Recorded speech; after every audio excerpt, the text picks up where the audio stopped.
Yo, this is Sima. No room for weakness, no place for softness. Seeing every mission accomplished. So, going on with the Sima model, like we already know.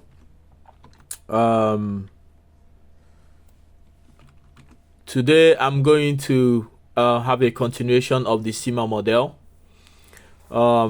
So I've already treated on spotting the impulse, establishing areas of interest.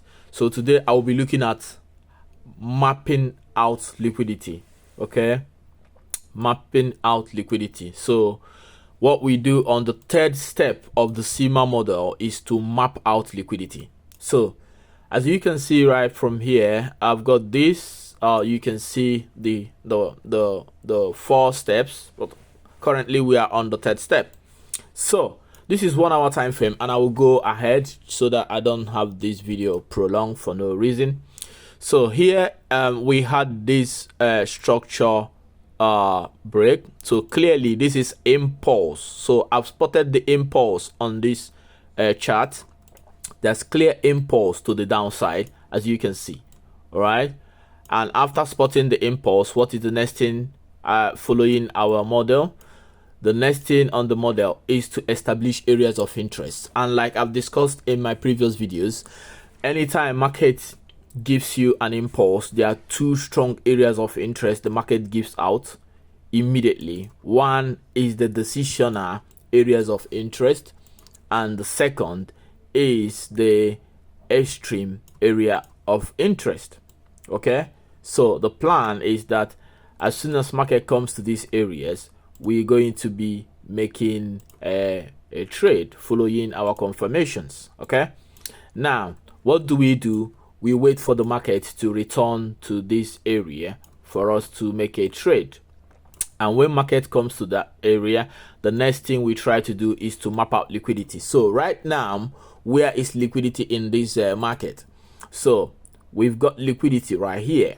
So most times, if I want to mark out liquidity, I can go to 5 minutes time frame. So in mapping out liquidity, there are three major strong things that I look at. One is I look at the session highs and the session lows. Two is I try to look at the equal highs and the equal lows. Third is I try to look at the decisional highs and the decisional low.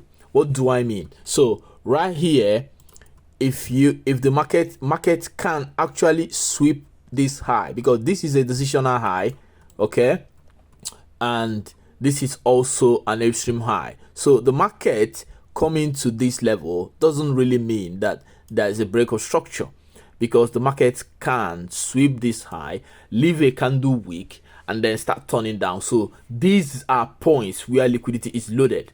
Now, to spot it further, I can go down to the 5 minutes time frame. Okay, still on the same point, you can see that we have more or less like an equal high this place. Okay, this is decisional high, and right here we have this one. Okay, now what's the next thing on mapping out my liquidity? So the next thing I do is I switch on this ICT. Look at this ICT. So go to indicators, type the ICT Q zone. You will see this indicator. Take select it, and then because I already have mine selected, so you can see here. So when I select this, it helps me to see the highs and the lows of the sessions. So this is the London session, and look at, so even where I drew was actually the London high. So this is the London high. So if market takes out these old London highs, that's very important liquidity level. This is also the New York high. So this is the decisional levels. Okay, so now I'll go back to my 15 minutes time frame, like you all know. Now we wait for market to return to this area.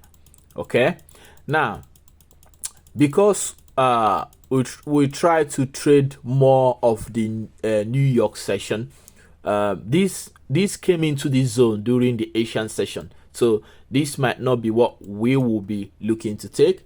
Okay, so is likely gonna, so you saw what happened within that. So as soon as market came to this our decisional area of interest, you saw the reaction. Okay, however, this is not my trading window, so because I trade more of the New York session, so the London have come through now, and that is it now.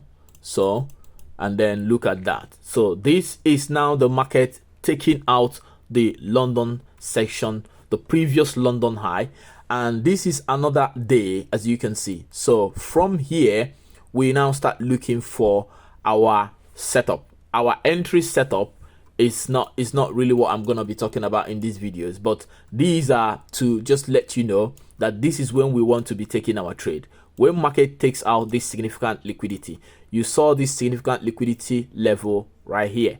Okay, just not to create confusion in this video. So this is the significant liquidity level. So now market has come into this liquidity level. Okay, you saw after taking the liquidity and mitigating the zone, you saw the reaction, and right here you saw this liquidity level as well, how the market reacted after taking the liquidity. So let's see how the market reacted after that.